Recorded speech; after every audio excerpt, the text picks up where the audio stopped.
Hi friends, నా పేరు దివ్యవాణి. నా డ్రైవింగ్ సంబంధించిన వీడియోస్ అన్నయ్య ఆల్రెడీ యూట్యూబ్లో పోస్ట్ చేశాడు. ఫస్ట్ క్లాస్లో డ్రైవింగ్ సంబంధించిన టెక్నికల్ ఇన్ఫర్మేషన్ మొత్తాన్ని తెలుసుకున్నాను.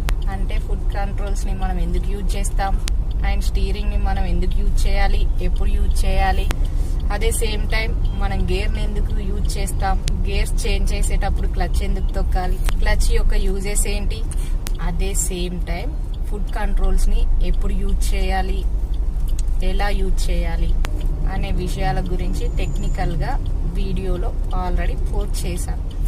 డ్రైవింగ్ గురించి నాకు పట్టిన సమయం, దాని గురించి పూర్తిగా తెలుసుకోవడానికి నాకు ఎంత సమయం పట్టిందంటే ఓన్లీ 40 మినిట్స్ సమయం పట్టింది.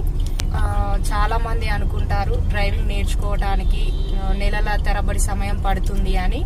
కానీ వాళ్ళు నేర్చుకునే విధానం ఎలా ఉంటుందంటే వాళ్ళు బట్టి నేర్చుకుంటారు.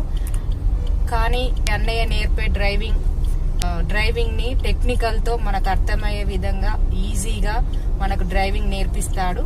అదే సేమ్ టైం నేను ట్రాఫిక్లో కూడా ప్రతి ఒక్క సిచ్యువేషన్లో కూడా నేను డ్రైవింగ్ ఈజీగా చేయగలుగుతున్నాను. నేను ఇంత తొందరగా డ్రైవింగ్ నేర్చుకున్నానని మీరు నమ్మకపోతే దానికి సంబంధించిన వీడియో మీకు బంపర్ టు బంపర్ ట్రాఫిక్లో నేను ఫేస్ చేస్తున్న సిచ్యువేషన్ని మీకు ఈ వీడియో ద్వారా షేర్ చేస్తున్నాను.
మనం గ్రౌండ్స్లో ప్రాక్టీస్ చేసినట్లయితే కనుక మనకు ఒక జడ్జిమెంట్ ఉండదు. అలా విధంగా మనకు మన వెహికల్ ఎంత ఉంది ఏంటి అని చెప్పేసి మనకు అక్కడ అర్థం కాదు ఫ్రెండ్స్. అందువల్ల నేను ఏం చేస్తున్నాను అంటే ఎప్పుడు కూడా ట్రాఫిక్లో ట్రైనింగ్ ఎందుకు ఇస్తానంటే మన వెహికల్ విడ్త్ ఎంత ఉంది, మన వెహికల్ జడ్జిమెంట్ ఏంటి అన్న విషయాల గురించి మనకి ఇక్కడ క్లియర్గా అర్థమవుతాయి. బట్ చాలామంది ఏమనుకుంటారంటే ఇంత ట్రాఫిక్ చూడగానే ఓ మై గాడ్ ఇంత ట్రాఫిక్లో నేను ఎలా డ్రైవ్ చేయాలని నాకు ఫీలింగ్ ఉంటుంది తప్ప మీకు ట్రాఫిక్లో డ్రైవ్ చేయడం చాలా ఈజీ అండి. ఎందుకంటే మీ చుట్టూ కూడా ఒక జెడ్ కేటగిరీ లాంటి ఒక సెక్యూరిటీ లాంటి ఒక ఫీలింగ్ అని చెప్పేసి మీకు ఇక్కడికి వెళ్తుంది. అంటే ఏంటి, మిమ్మల్ని ఎవరు డిస్టర్బ్ చేయకుండా మీకు ఒక వే క్రియేట్ చేస్తూ వాళ్ళు వెళ్తుంటారు. మీరు ముందు చూసినట్లయితే కనుక ఇక్కడ ఇది మొత్తం ఈ వే మొత్తం మనకి ఇక్కడ క్లియర్గా ఉంది. అటువైపు ఇటువైపు మనకి ఇక్కడ వాళ్ళు వే క్రియేట్ చేసుకుని వెళ్తూ ఉన్నారు.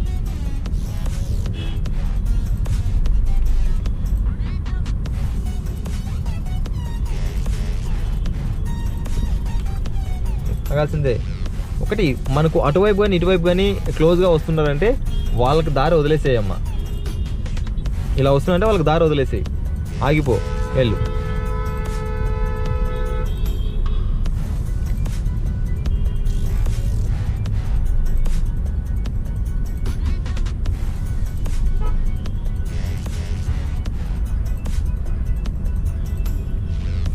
ముందు బ్రేక్ లైట్స్ కనిపిస్తున్నాయి, అక్కడ వరకు వెళ్ళొచ్చు. బైక్ బ్రేక్ లైట్స్ మీరు ఇక్కడ కూడా గమనించవచ్చు ఫ్రెండ్స్. ప్రతి ఒక్క వెహికల్కి సైమల్టేనియస్గా ఇక్కడ మనకు బ్రేక్ లైట్స్ అని చెప్పేసి కనిపిస్తుంది. అంటే ఇక్కడ మనకు ప్రతి ఒక్క వెహికల్కి కూడా ఒకే హైట్లో అని చెప్పేసి మనకి ఇక్కడ బ్రేక్ లైట్స్ అని చెప్పేసి కనిపిస్తూ ఉంటాయి.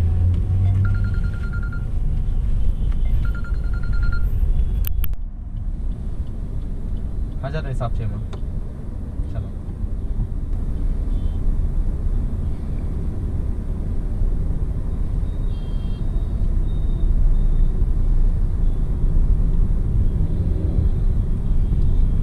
సైడ్కి వెళ్ళేప్పుడు మనం తప్పకుండా మిర్రర్స్ చెక్ చేసుకోవాలి.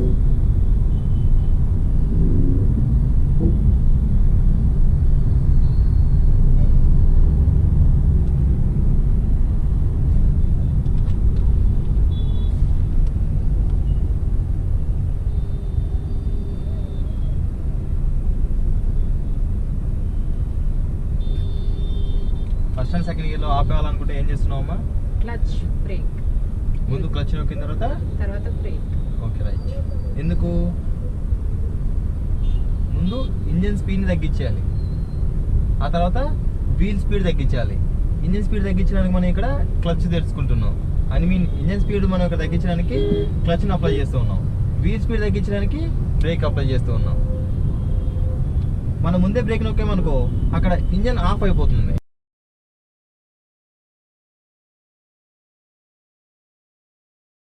అండ్ మీరు ఇప్పుడు డ్రైవింగ్ నేర్చుకుంటున్న కార్ ఏదమ్మా? ఎట్టిగా. అండ్ పెద్ద వెహికల్ కదా, మీకు ఏమైనా కష్టం అనిపిస్తుందా? ఏం ప్రాబ్లం లేదు. డ్రైవింగ్ నేర్చుకోవడానికి ఏ వెహికల్ అయినా కూడా మనకు ఒకటే కదా? ఒకటే. చిన్న వెహికల్, పెద్ద వెహికల్, పాతది కొత్తది అనే సంబంధం ఉండదు కదా? ఏం సంబంధం లేదు. అండ్ చాలా మంది ఒక భ్రమలో ఉంటారండి, ఏంటంటే నేను పాత వెహికల్ ప్రాక్టీస్ చేసిన తర్వాత కొత్త వెహికల్ నేను వెళ్తానని చెప్పేసి అనుకుంటుంటారు.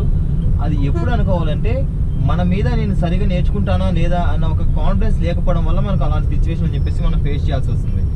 ఒకటి కొత్త వెహికల్ అయినా ఒక మెయింటెనెన్స్, పాత వెహికల్ అయినా ఒక మెయింటెనెన్స్. అదే పాత వెహికల్ వేరే వాళ్ళు ఎవరైనా హిట్ చేస్తే ఊరుకుంటారా? ఊరుకుంటారు. అదే మన కొత్త వెహికల్ హిట్ చేస్తే ఊరుకుంటారా? ఊరుకుంటారు. అంటే అప్పుడు రెండు ఒకటే కదా మనకు. అంటే ఏంటి, మనం ఒక నేర్చుకున్నప్పుడు పర్ఫెక్ట్గా నేర్చుకోవడం మనకు ఒక కాన్ఫిడెన్స్ ఉండాలి.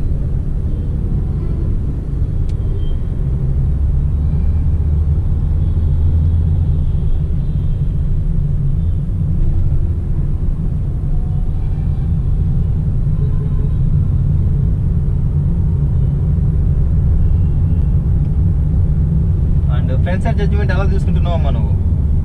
వెహికల్ ఆపాలనుకున్నప్పుడు ముందు కార్ లాగాయంటే బంపర్ టు బంపర్ ట్రాఫిక్ లో మన వెహికల్ టచ్ అవ్వకుండా ఉండాలంటే ఏం చూసుకుంటున్నావు? Brake lights. ఏం బ్రేక్ లైట్స్? ముందు వెహికల్స్ బ్రేక్ లైట్స్. ఏ వెహికల్స్ కి?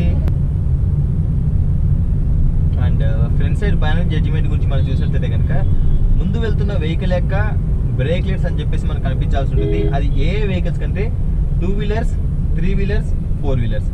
అంటే బైక్స్కి, అదేవిధంగా కార్లకి, ఆటోలకి ఆ బ్రేక్ లైట్స్ కనిపిస్తున్నాయంటే మనం ఆ వెహికల్కి టచ్ అవ్వకుండా సేఫ్గా ఉన్నట్టు. అదేవిధంగా హెవీ వెహికల్స్కి వచ్చేపాటికి ఆ వెహికల్ యొక్క రేర్ బంపర్తో పాటు కూడా ఆ వెహికల్ యొక్క నెంబర్ ప్లేట్ అని చెప్పేసి మనకి ఇక్కడ కనిపించాల్సి ఉంటుంది. అండ్ 2 వీలర్స్కి, 3 వీలర్స్కి, 4 వీలర్స్కి చూసినట్లయితే ఆ బ్రేక్ లైట్స్ అని చెప్పేసి ప్రతి ఒక్క వెహికల్లోనూ 95% ప్రతి వెహికల్లోనూ ఒకే ఎత్తులో అని చెప్పేసి మనకి ఇక్కడ కనిపిస్తూ ఉంటాయి. అది మీరు ఇక్కడ గమనించవచ్చు.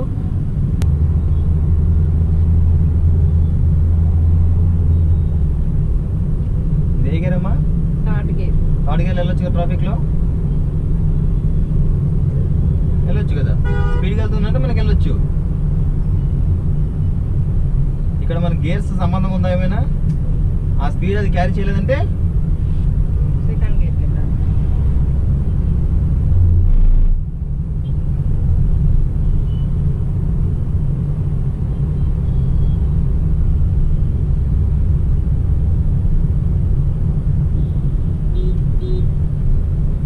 ఇవ్వండి, చాలా మందిలో ఉన్న భ్రమ ఏంటంటే నెలల తరబడి నేర్చుకుంటేనే మనకు డ్రైవింగ్ వస్తుంది అని అనుకోవడం చాలా తప్పండి.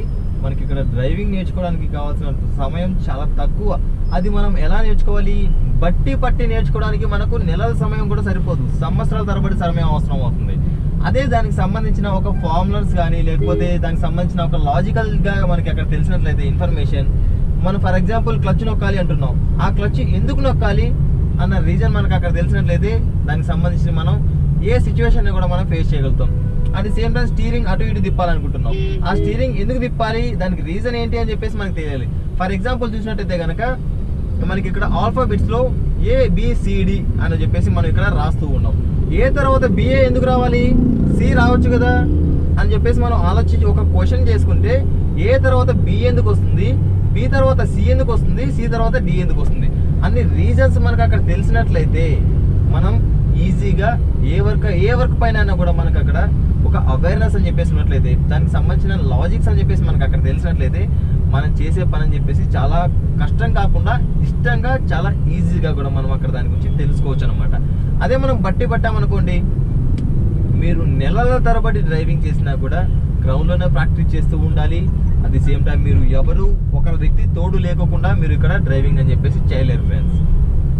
మీరు ఇక్కడ చూసినట్లయితే నేను కంప్లీట్గా ఎటువంటి కంట్రోల్స్ నాకు లేవు, స్టీరింగ్ కూడా నేను టచ్ చేయట్లేదు. అది సేమ్ టైం ఫుట్ కంట్రోల్స్ కూడా నాకు ఇక్కడ టచ్ చేయడానికి. ఇది కూడా యాక్చువల్గా ఇది న్యూ వెహికల్. ఈ న్యూ వెహికల్ అక్కడ వాళ్ళు ఫుట్ కంట్రోల్స్ ఫిక్స్ చేసుకొని రాగలుగుతారా? లేదు. నాకు ఇక్కడ ఫుట్ కంట్రోల్స్ కూడా లేవు. ఇక్కడ స్టీరింగ్ కూడా నేను ఇక్కడ ఆపరేట్ చేయలేదు. అంటే ఏంటి, దానికి సంబంధించి ఒక ఫార్ములాని వాళ్ళకి ఇచ్చేసాను. ఓకే అమ్మ, మీరు ఎప్పుడు స్టీరింగ్ టర్న్ చేయాలి, దానికి సంబంధించి ఏ సిచ్యువేషన్ మీరు ఎలా ఫేస్ చేయాలని చెప్పేసి వాళ్ళకి సంబంధించిన ఒక థియరీ క్లాస్ అని చెప్పేసి నేను ఒక 40 minutes మాత్రమే ఇచ్చాను. ఆ 40 minutes థియరీ క్లాస్ అని చెప్పేసి ఇప్పుడు వాళ్ళు ఇంప్లిమెంటేషన్లో ఒక 40 minutes తర్వాత అని చెప్పేసి మీకు ఇక్కడ కనిపిస్తూ ఉంది ఫ్రెండ్స్, దాని యొక్క రిజల్ట్ ఎలా ఉంది అని చెప్పేసి. అదే నేను ఇక్కడ పట్టించాను అనుకోండి, ఓకే వెహికల్ వచ్చింది లెఫ్ట్ తిరుగు, ఓకే వెహికల్ వచ్చింది రైట్ తిరుగు అని చెప్పేసి చెప్పాను అనుకోండి, ఎందుకు తిరగాలి, దానికి రీజన్ ఏంటి అని చెప్పేసి మనకు ముందుగా తెలిసి ఉండాలి.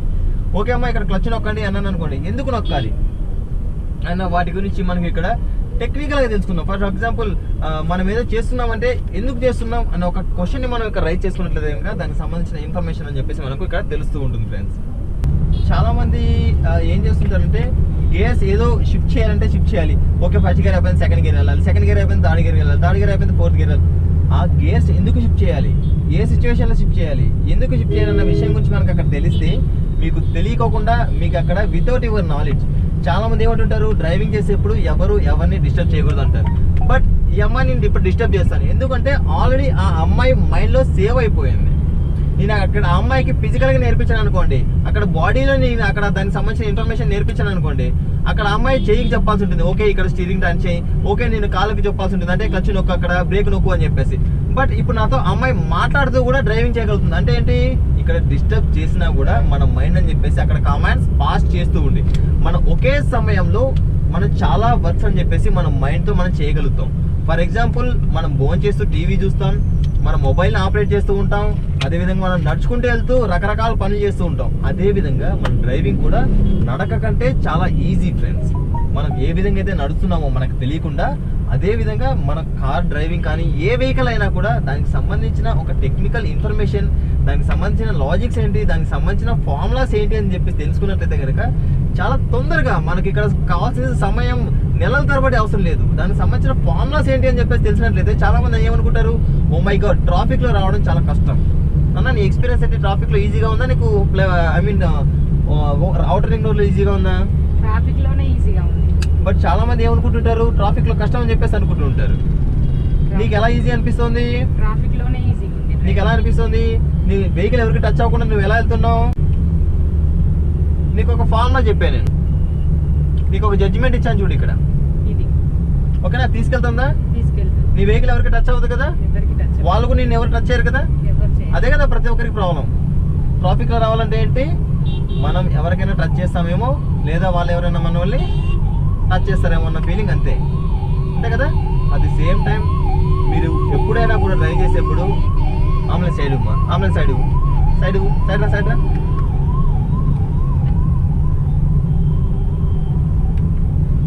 అది సేమ్ టైం మీరు ఎప్పుడైనా లైన్ చేంజ్ అవ్వాలి అనుకున్నట్లయితే తప్పకుండా మిర్రర్ అబ్జర్వేషన్ లేకుండా మాత్రం మీరు ఇక్కడ లైన్ చేంజ్ అవ్వకండి. ఎందుకంటే మనం వెళ్తున్న రూట్ నుంచి వేరే రూట్కి వెళ్తున్నప్పుడు ఆ రూట్లో మనకి ఏమైనా వెహికల్స్ వస్తున్నాయా లేదా అన్న విషయం గురించి మనకి ఇక్కడ తప్పకుండా తెలియాల్సి ఉంటుంది. ఫస్ట్ ఆఫ్ ఆల్ మీరు ఎక్కడ కన్ఫ్యూజ్ అవుతారంటే, స్టీరింగ్ టర్న్ చేసేప్పుడు, ఫుట్ కంట్రోల్స్ ఒకేసారి యూజ్ చేసేప్పుడు, గేర్ ఒకేసారి యూజ్ చేసేప్పుడు. అంటే ఏంటి, వెహికల్లో ఉన్న ప్రతి ఒక్క పార్ట్ని ఒకేసారి మనం ఇక్కడ ఆపరేట్ చేయాలనుకున్నప్పుడు మనలో టెన్షన్ వస్తూ ఉంటుంది. ఒక విషయం మీరు ఇక్కడ గమనించండి, స్టీరింగ్ గురించి మనం తెలిసినట్లయితే ఇన్ఫర్మేషన్, స్టీరింగ్ గురించి మనం మర్చిపోవచ్చు. అట్ సేమ్ టైం మనకి ఇక్కడ ఫుట్ కంట్రోల్స్ ఎందుకు యూజ్ చేయాలని చెప్పేసి తెలిసినట్లయితే ఫుట్ కంట్రోల్స్ గురించి మనం అక్కడ మర్చిపోవచ్చు. అట్ సేమ్ టైం గేర్స్ ఎప్పుడు యూజ్ చేయాలని చెప్పేసి మనకి అక్కడ తెలిసినట్లయితే గేర్స్ గురించి మనం అక్కడ మర్చిపోవచ్చు. అంటే ఏంటి, డ్రైవింగ్ చేయాల్సిన దానికి కావాల్సింది ఏంటంటే దానికి సంబంధించిన ఇన్ఫర్మేషన్ ఎలా చేయాలి, ఎందుకు చేయాలి అన్న ఒక క్వశ్చన్ అని చెప్పేసి మీకు అక్కడ రైజ్ అయిందంటే మీరు అక్కడ డ్రైవింగ్ నేర్చుకోగలుగుతారు. ఓకే ఇప్పుడు ఏదో ఎదురొచ్చింది, నీ స్టీరింగ్ టర్న్ చేయాలి, ఏదో నాకు ఇక్కడ వెహికల్ అడ్డు వచ్చింది, ఇక్కడ క్లచ్ నొక్కాలి, బ్రేక్ నొక్కాలి అన్న విషయం కాకుండా ఎందుకు నొక్కాలి, ఏం చేయాలి అన్న విషయం గురించి మనం చెప్పేసి మనం ఇక్కడ తెలుసుకోవాల్సి ఉంటుంది. నీ ఎక్స్పీరియన్స్ ఏంటి? ఇంత తొందరగా డ్రైవింగ్ చేస్తా అని ఊహించలేదు, చాలా హ్యాపీగా ఉంది ఇంత తొందరగా డ్రైవింగ్ చేయడం. అంటే ఇప్పుడు నువ్వు మాట్లాడుతూ డ్రైవింగ్ చేస్తున్నావు కదా, కాన్సన్ట్రేషన్ ఏమైనా ఉందా డ్రైవింగ్ పైన? ఏం లేదు. డిస్టర్బ్ చేయొచ్చు కదా డ్రైవింగ్ చేసేప్పుడు ఎవరినైనా? షూర్. ఇప్పుడు నువ్వు మైండ్ తో డ్రైవింగ్ చేస్తున్నావు, ఫిజికల్ బాడీతో డ్రైవ్ చేస్తున్నావు అమ్మా? మైండ్ తో డ్రైవ్ చేస్తున్నా. అంటే ఏంటి, నీకు తెలియకుండా స్టీరింగ్ తిరుగుతుందా, నీకు తెలియకుండా క్లచ్ నొక్కుతున్నావా? అంటే ఏంటి, వితౌట్ అవర్ నాలెడ్జ్ మనకు తెలియకోకుండా మనం చేసినప్పుడు మనం దానిపైన గుర్తుంచుకోవాల్సిన అవసరం లేదు. మనం ఎప్పుడు ఏం చేయాలని చెప్పేసి మనకు అక్కడ మన మైండే అక్కడ కమాండ్స్ అని చెప్పేసి పాస్ చేస్తూ ఉంటుంది. డ్రైవింగ్ చేయడానికి కావాల్సింది పేషెన్సీ అండి. ఆ పేషెన్సీ లేకపోవడం వల్ల మన ఇండియాలో ప్రతి సంవత్సరం 150,000 మంది యాక్సిడెంట్లో చనిపోతున్నారు. దానికి గల కారణం ఏంటంటే పేషెన్సీ లేకపోవడం, తొందరపడడం, ఆలోచన లేకపోవడం. ఆ పేషెన్స్ లేకపోవడం వల్ల మనకి ఏం జరుగుతుందంటే మన మైండ్లో ఆలోచన శక్తి అని చెప్పేసి తగ్గిపోతుంది. ఆ సిచ్యువేషన్ని మనం ఎలా ఫేస్ చేయాలని చెప్పేసి మనకు తగ్గిపోవడం వల్ల, అలా ఫేస్ చేయలేకపోతుండడం వల్ల వెహికల్ అదుపు తప్పి ఇలా ఇంతమంది చనిపోయారు, అంతమంది చనిపోయారు అని చెప్పేసి మనం ప్రతి ఒక్క రోజు వింటూ ఉంటాం. వెహికల్ అదుపు తప్పడం అంటే ఏంటి? మనం వెహికల్ కంట్రోల్లోకి వెళ్తూ ఉంటాం. ఎప్పుడు కూడా మన వెహికల్ మన కంట్రోల్లోనే ఉండాలి. వెహికల్ కంట్రోల్లోకి మనం అక్కడ వెళ్ళకూడదు. ఓకేనమ్మా?